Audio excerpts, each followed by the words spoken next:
In 2013, Greg McKeown was invited to observe leaders at a fast-growing Silicon Valley company.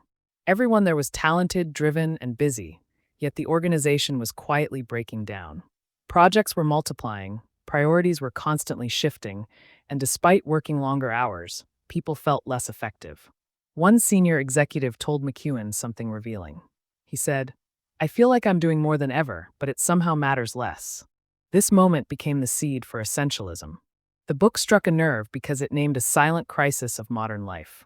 We live in a world that celebrates busyness, praises responsiveness, and confuses motion with progress. Essentialism offers a countercultural idea that feels almost radical today. It is that success is not about doing more things better, but about doing fewer things that truly matter.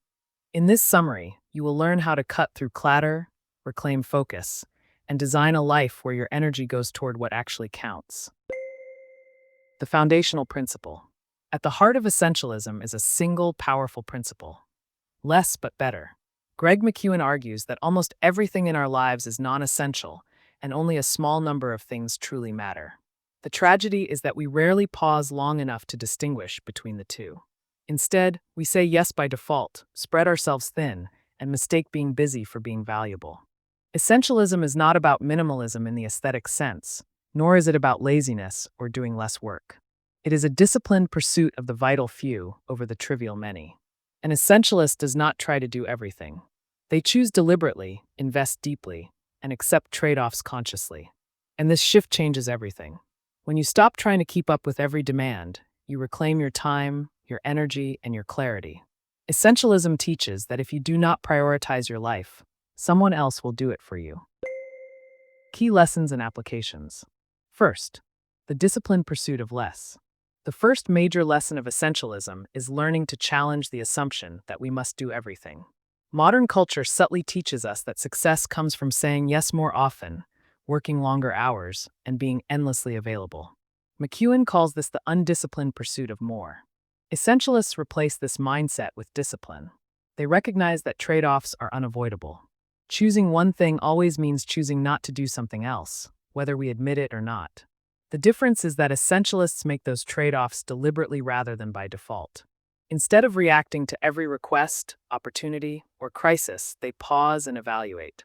They create space between stimulus and response, and this space is where wisdom lives. To practice this, start by creating a pause. When a new request comes in, resist the urge to respond immediately. Say something like, "Let me think about this and get back to you." Use that space to ask whether this commitment aligns with your highest priorities. Next, identify one area of your life where you are clearly overcommit. It could be work, social obligations, or even personal projects. Choose one thing to remove or simplify this week. Notice how even a small reduction creates mental relief and clarity. Second, clarity is the ultimate productivity tool. McKeown emphasizes that clarity is more powerful than effort. When you lack clarity, you waste energy debating, switching, and second-guessing. When you have clarity, execution becomes almost effortless. Essentialists invest time up front to decide what really matters. They define their purpose clearly and set explicit criteria for what deserves their time. Instead of keeping vague goals like do your best, they articulate what success actually looks like. This clarity acts like a filter.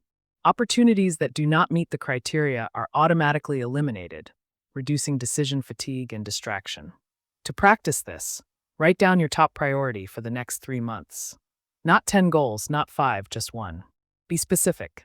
Then list 3 criteria that define what activities genuinely support this priority. For example, if your priority is improving health, your criteria might include adequate sleep, consistent movement, and stress reduction. Use these criteria to evaluate decisions. If something does not clearly support your priority, treat it as non-essential. This practice shifts your default from saying yes to saying no with confidence. Third, protecting space for what matters most. One of the most practical insights in essentialism is the importance of protecting space. Essentialists schedule buffer time, rest, and reflection, not as luxuries but as necessities. McKeown argues that without space, life becomes reactive. We move from one urgent demand to another, constantly firefighting. Space allows us to think, to plan, and to choose intentionally. Rest, in particular, is reframed as a productivity strategy. Sleep and recovery are not rewards for hard work. They are prerequisites for high-quality work. Essentialists understand that exhaustion makes everything feel important, even when it is not. To practice this, start by building buffers into your schedule. Add extra time between meetings. Leave one evening a week completely unscheduled. Protect it as fiercely as you would a professional commitment. Next, examine your sleep. Ask yourself whether you treat rest as optional or essential. Commit to improving sleep quality for the next 7 days, even if it means saying no to late-night activities. You may find that better rest leads to sharper judgment, calmer decisions, and higher quality output with less effort. Fourth, the power of saying no gracefully. Perhaps the most emotionally challenging lesson in essentialism is learning how to say no. Many people avoid saying no because they fear disappointing others or damaging relationships. McKeown reframes this fear by showing that saying no to non-essentials is actually a yes to what matters most. Essentialists separate the decision from the relationship. They decline requests with clarity and respect, without over-explaining or apologizing excessively. They understand that every yes is a commitment of future time and energy. McKeown also emphasizes that clear boundaries are an act of service. When you are stretched thin, you bring less quality, less presence, and less integrity to everything you do. To practice this, prepare polite but firm responses in advance. Phrases like, "I'm unable to commit to this right now," or "this isn't a priority for me at the moment," can help you say no without guilt. Practice using one of these responses this week. Notice that most people accept clear boundaries more easily than we imagine. And over time, this practice builds self-respect and trust with others. Synthesis and critique. Essentialism fits deeply with modern challenges like information overload, burnout, and constant digital distraction. Its philosophy echoes older wisdom traditions, including Stoicism and Eastern thought, which emphasize intentional living, restraint, and focus on what is within our control. However, a common misunderstanding is to treat essentialism as an excuse to disengage or avoid responsibility. The book does not advocate withdrawal from effort or ambition. Instead, it demands higher standards. Essentialists are not less committed. They are more committed to fewer things.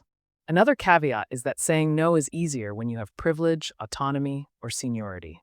For those early in their careers or in constrained environments, essentialism may need to be practiced gradually through micro-boundaries and internal clarity before external change.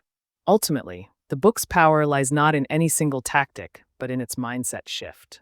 It invites readers to stop living reactively and start designing their lives with intention, courage, and honesty. My takeaway from this book: the single most valuable lesson of essentialism is this: if you do not choose what matters most, everything else will choose for you. Life will always present more opportunities, requests, and distractions than you can handle, and the goal is not to keep up. The goal is to tell apart. To slow down long enough to ask what truly deserves your time, energy, and attention. Start small. Choose one non-essential to remove this week. Create one moment of space. Say one honest no. And over time, these small acts of judgment compound into a life that feels lighter, clearer, and more meaningful. If these ideas resonated, try carrying essentialism beyond productivity and into the way you make everyday choices.